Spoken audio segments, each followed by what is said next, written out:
Yan. Halos patapos na ito, guys.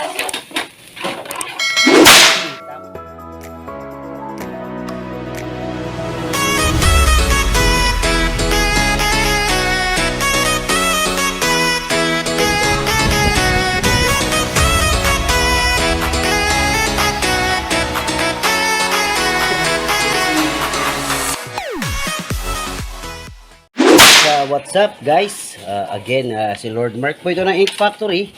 Again, magandang araw po sa inyo, magandang umaga, magandang tanghali. Kung nasaan man kayo ngayon sa lapalop ng mundo. Ito po ngayon guys, meron na naman po tayong bagong lulutuin. So ito ay originated from Tarlac. Okay? So ayan, ako ay namangha din at ngayon ko lang nalaman na ito pala ay isang pride of Tarlac. So bukod pala sa sisig na pangkapangpangan at bukod pala sa kilayin, meron pala tayong pride of Tarlac which is yung bagis. Ayan, so handa na ba kayo guys? Eto na. Papakita ko na sa inyo kung ano yung ingredients. Siyempre, meron tayong bawang. Okay, so naka-mince na yung bawang natin. Liit-liit lang yan guys. Then meron po tayong sibuyas. Okay, so medyo maliliit lang din yung cut nyan guys. Okay, so mince lang, parang pang sisig lang din. And of course, meron tayong siling green or siling haba, kung ano yung ginagamit mo pang paksiw, pang sinigang. So yan po yan. At meron tayong siling pula, okay? So banabanayad lang po sa siling pula, conforme na lang kung meron kayong kasamang bata kakain. And meron tayong kalamansi juice. So nagpiga tayo ng mga initially 10 kalamansi.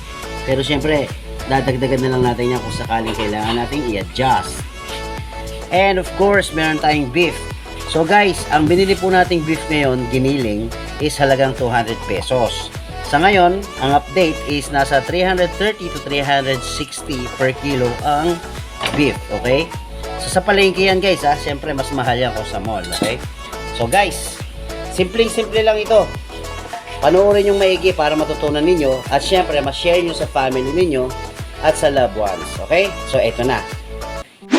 Habang pinapainit natin yung ating kawali, yan, mainit na yan guys. Magigisa muna tayo. Okay? Lagyan natin ng konting mantika.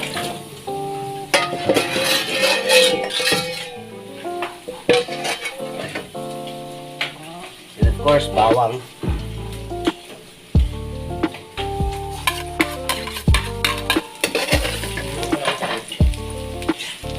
Sibuyas.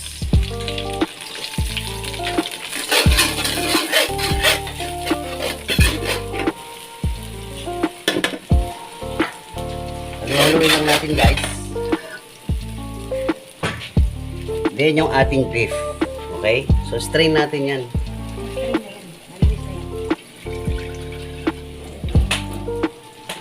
Yan. So ilagay natin yung ating beef. High-fire tayo ng konti. Para maramdaman natin ang pagluluto. Huwag kayong matakot sa apoy guys. So hayaan nyo lang itong maluto guys. Bantayan nyo lang, hayaan nyo lang kusang lumabas yung kanyang katat o yung kanyang mantika. Yan. Perfect na perfect ito guys na pagkain, pulutan, ulam. Yan. Name it. Pwedeng pwede ito. Okay.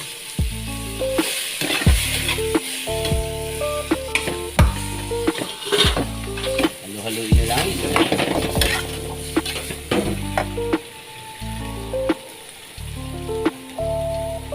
Lagyan natin ng patis, ang paalat, paminta,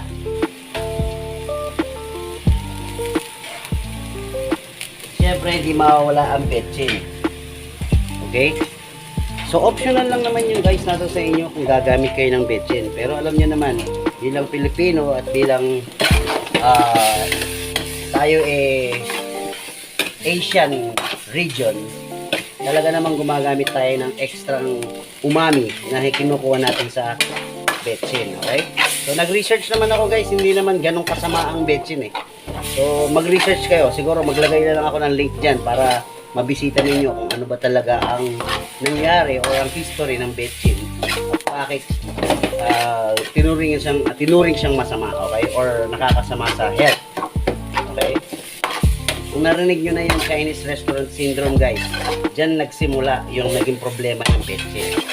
Okay? I think 1960s yata yun or earlier. So hayaan mo lang siyang kumatas guys ha. Tapos lagyan natin ng konting toyo para lang magkaroon ng kulay. Ito po ay hindi natin gagawing pampaalat guys. Ano lang siya. Para lang maging vibrant yung color ng ating beef.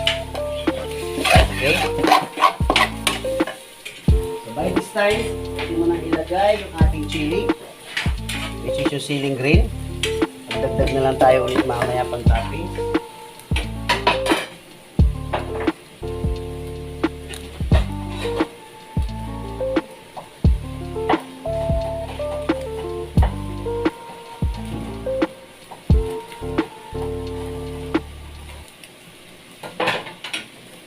Dagdag ka rin naman ng siling pula. So, tuloy-tuloy mo lang yan guys hanggang sa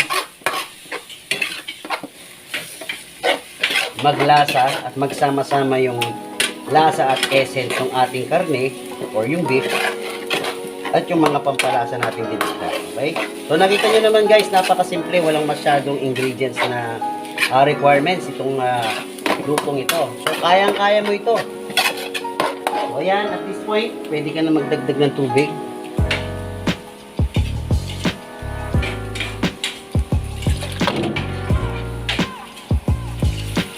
Ayan, konti lang guys, kasi ayaw natin masyadong masabaw ito, okay? Ayan, ayan mo na yan. Tapos ilagay na natin yung ating kalamansi.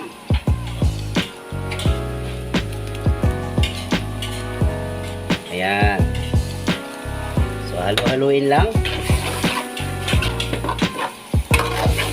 Ayan. Halos patapos na ito guys. As you can see, tamang-tama lang yung ganyang sabaw. Hindi masyadong masabaw, okay? Sakto lang. Okay, pero kung pampamilya lang, walang problema. Ngayon, kung ito naman gagawin mong negosyo, nasa sayo. Siyempre, dagdagan mo ng konti pang sabaw para lahat ng kakain sa inyo or lahat ng bibili sa iyo is mabibigyan mo ng sabaw, okay?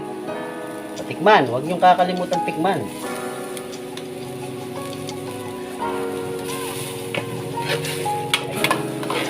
Tapos guys,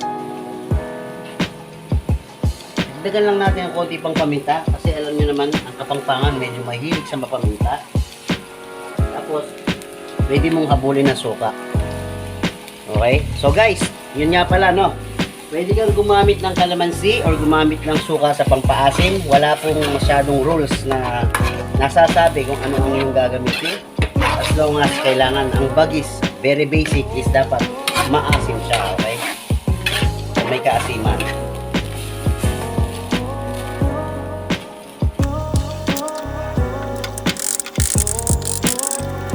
Medyo nakulangan lang ako sa sibuyas guys. So ayan, nadagdagan natin ng sibuyas. Kasi guys, napakasarap ng sibuyas sa mga ganitong klaseng luto. Yung texture niya, yung lutong niya, at yung sweetness niya, malaking na itutulong sa ganitong klaseng luto. Okay? So pwede mo nang ihina yung apoy mo pag ganyan. Kasi luto naman na yung ating beef or yung ating bagis. So ang kailangan lang natin is i-simmer lang natin siya ng konti. Okay? So of course, titikman mo yan.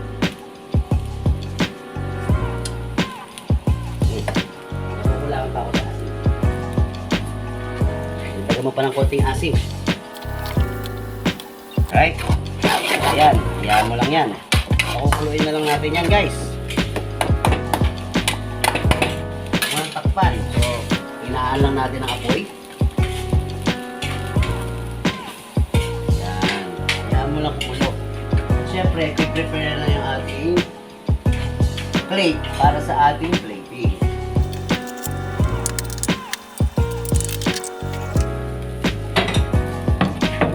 So, ayan na guys. Luto na yan. Patayin natin ha. So, plating na tayo. Ayan. Lipat na natin.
yun guys, natapos na yung ating tinatawag na bagis, okay? So one of the pride of Tarlac pagdating sa mga pagkain, okay?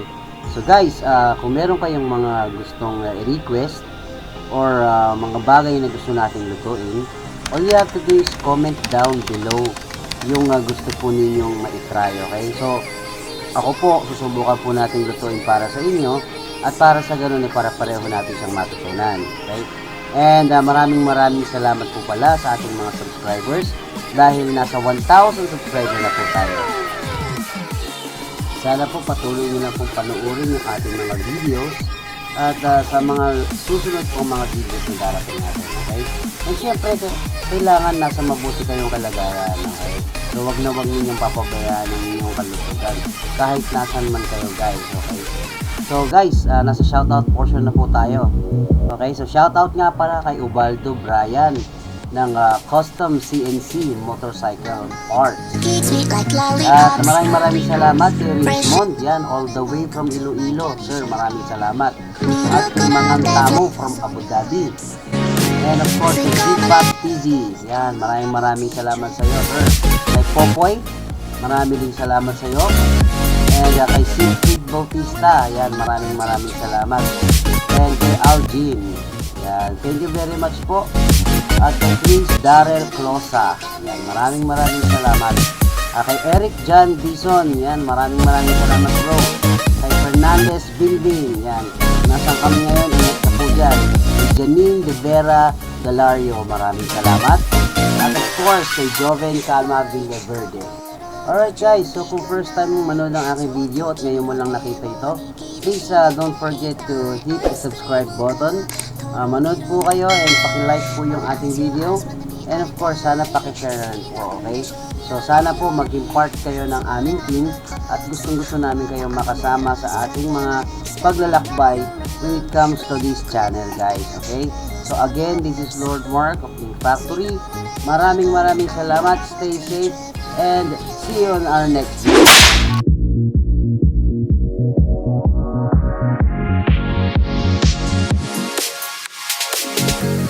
My cookies sweet like lollipops. Fresh in the morning, welcome to my candy shop. Mirukurate flavors on your lips. Sick of an going on a bubble tea trip.